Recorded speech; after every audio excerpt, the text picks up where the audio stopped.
We know that we're up against a really good side in Australia, and they're the best team in the world for a reason, because they do things consistently well, and that's a challenge that we want to bring to the party as well.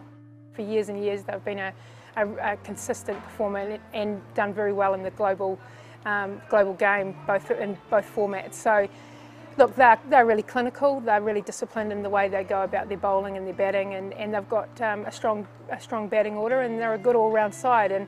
But I think we've got some real strengths in our group too. And if some of our players really step up and we play a courageous, brave brand of cricket, and we back ourselves and stick to our strengths and keep things simple, then I think it'll be a really good game. Huge threat, I think, New Zealand. They've had a few days off as well, so they'll be determined to bounce back. They've got world-class players. I think in T20, arguably they've been the strongest team over the last couple of years. So we've had the wood on them in the last series, but I think before that they've given us a few headaches, that's for sure. So yeah, we'll be treating this as a semi-final type game for us. We want to top the pool, so beating New Zealand's a big part of that. And as I said, they've got some world-class players, so we'll have to be on our game to get over the top of them. They scrap well. I think they all. You think you've got their measure, and they'll scrap out a total, and they never give up. So they sort of play a similar brand of cricket to us. So that's why we're quite evenly matched, and usually it comes down to some pretty tight contests.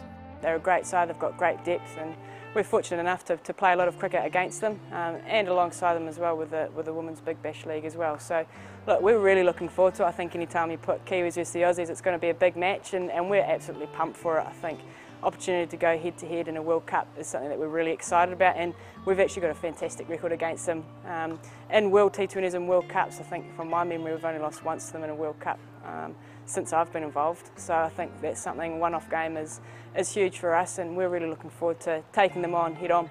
We know how dangerous they are. Even Bates the other day against India, she was pretty dangerous there. We saw what she can do. Soph Devine's one of the best all-rounders in the world. So they've got a lot of different players within their team who can really take the game away from you. Well, we know that they'll come right at us. That's their style of play, that's how they go about it, and I've seen up close and personal how devastating they can be, particularly playing alongside Soph Devine at the KSL. So they're a dangerous team, and by no means just limited by a handful of people. They've got lots of different players who can really just take the game away from you. We're at that point in the tournament where it's all on now, and I think it's a good place to be. I think we respect New Zealand hugely, and so we're going to be right up for this match. And then obviously we play India last game, so that's a big one again. So there's a couple of real big matches ahead. So if anyone was feeling a little bit flat, I think the fact that there's pretty quick succession, big games coming up, we'll be right on it.